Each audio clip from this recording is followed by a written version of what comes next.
Kapag may ganitong tunog, automatic na po yan, isang napakasarap at mainit na sabaw ang siya namang hihigupin natin.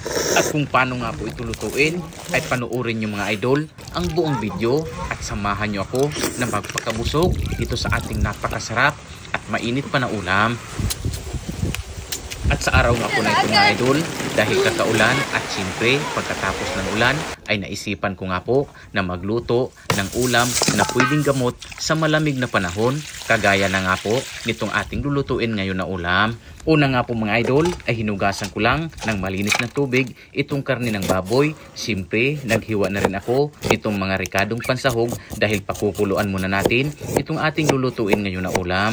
At kung patuloy ka pa rin po mga idol na nakasubaybay sa video na ito, ibig sabihin po nag-i-enjoy kayo sa panonood. Kaya naman huwag kalimutan na pindutin ang heart button, pa-share na rin ng video na ito at syempre papalo ng aking page na Boss Ampil Vlogs. At makalipas nga po mga idol ang ilang oras ay nilagyan ko na agad nitong pampalapot ng sabaw ang ubi na tapol. At syempre mga idol, hindi mawawala ang batuan, pampaasim ito ng sabaw para mas lalong sumarap itong ating niluluto ngayon. Nilagyan ko na rin ng mga seasonings at syempre ito na nga mga idol, kitang-kita na natin na medyo lumambot na nga po itong karne ng baboy. At kung nakarelate din po kayo mga idol sa ating niluluto ngayon na napakasarap na ulam, ay i-comment nyo po sa baba at sabihin nyo kung taga saang lugar kayo para alam ko po kung hanggang saan nakarating ang video na ito. Syempre, una natin tinikman yung napakasarap na sabaw.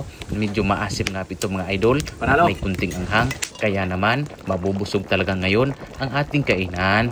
At makalipas nga po mga idol, ang halos 2 oras at kalahati na pagpapakulo nito ay talaga namang halos humiwalay na nga po ang laman sa buto nitong ating niluluto ngayon na ulam. Kaya naman, takam na talaga ako at gusto ko nang humigop at kumain nitong napakasarap na ulam.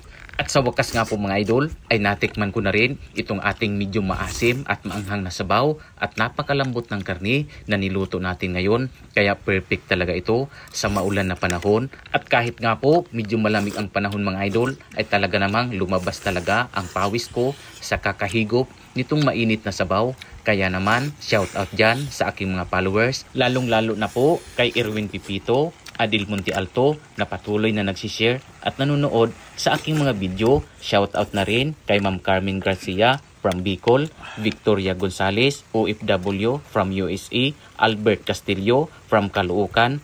At shout out na rin po sa lahat po ng aking mga kababayan na OFW na patuloy na nagsasakripisyo sa kanilang mga pamilya. Maraming salamat po sa patuloy nyo na suporta at panonood sa aking mga video. Huwag kalimutan na mag-heart at mag-comment. Siyempre, i-follow ang aking page. Maraming salamat po mga idol.